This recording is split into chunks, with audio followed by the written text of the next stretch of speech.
Guys, may nakita akong aso na napakaganda. Ito, ito. Bago yan, titignan nyo muna yung view. Ito yung muna yung view. Ayan. Dito lang yan sa San Yat-sen.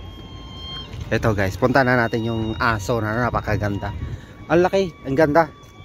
So, believe nga ako kung dito kasi sa Taiwan, mahilig sila sa aso. Ito, laki oh. Oh. Laki oh. Laki oh.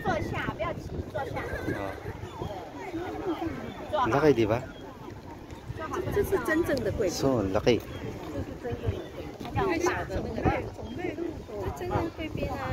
So, tuwan-tuwa yung bata. Mayroon pang maliit na aso. Yan oh, cute. Di ba? Cute na mga aso dito. Ito, para siyang teddy bear. Ano, laki. Oh, yun. Wala. Oh, yun. Oh, may pagkain kasi yung ano, yung may-ari ng malaking aso, kaya ayun siya ng ano. Yan, laki oh. Oh, di ba? Yung aso ko kasi sa factory, Askal yun, ito hybrid. Hybrid oh, laki oh. Pag nanghabol to ng tao, naku, hindi na mapipigilan. Diba? Ayan oh. Oh. May nakatag pa. Oh, diba? Pinapakain niya na. Oh. Ganyan sila dito. Kung paano magmahal ng mga alaga nilang aso. Kasi dito, sabihin ko sa inyo karamihan dito maraming baak. Kumbaga sa amin baak, yung tumatandang dalaga, tumatandang binata. Dito karamihan, kaya ito ang hilig nila, pet na aso. Ibang klaseng aso. Yan. Di ba? Laki. Ang ganda. So, kung kayo, nag-uumpukan na yung mga tao, ang dami-dami ng tao. Kasi nga, ang ganda ng tignan eh. Oh. Yung maliit na aso. Papalapit na sila. No? Oh.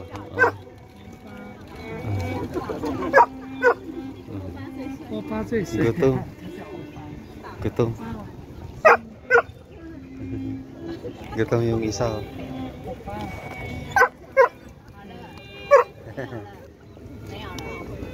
Ibig sabihin, wala na daw.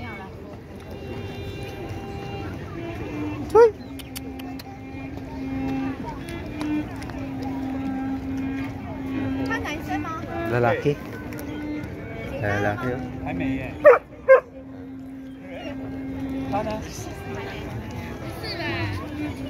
Lalaki. Lalaki siya. Ito kapon. Turali ang kapon. Diba? Galing. Nakakatawa. Oh.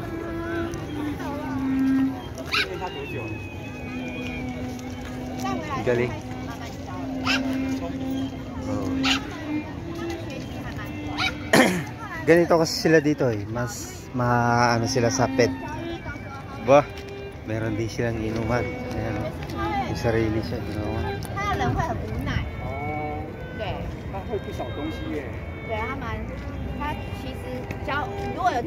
Galing eh oh. Oh. Diba? So, yun guys.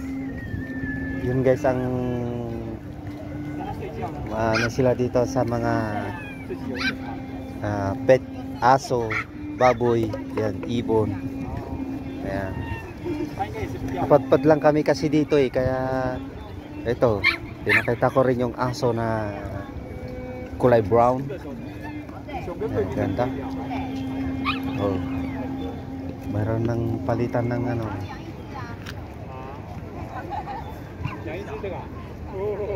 Papalit ng plug. Ayan sila. Alas 5 na kasi. Kaya magpapalit na. Ayan na oh. Magmi-military drill na sila. Dito sa San. Ibababa na yung plug. Ayan. Oh. Bababa na yung plug dito Ayan ang plug. Ayan. Yan ang plug.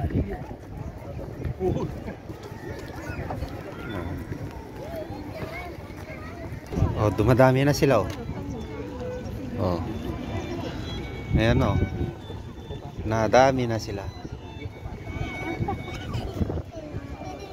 Ito ang ganda oh. Laki talaga. Mahal siguro to. Hindi lang to 20,000 ang bayad. Pero ang sabi nila mas mahal daw ang maliliit yung kagaya nun. Maliliit. Diba? So yun lang guys. Kininto ko lang sa inyo yung gaano kahalaga ang pag-aalaga ng aso dito. So thank you. That's all.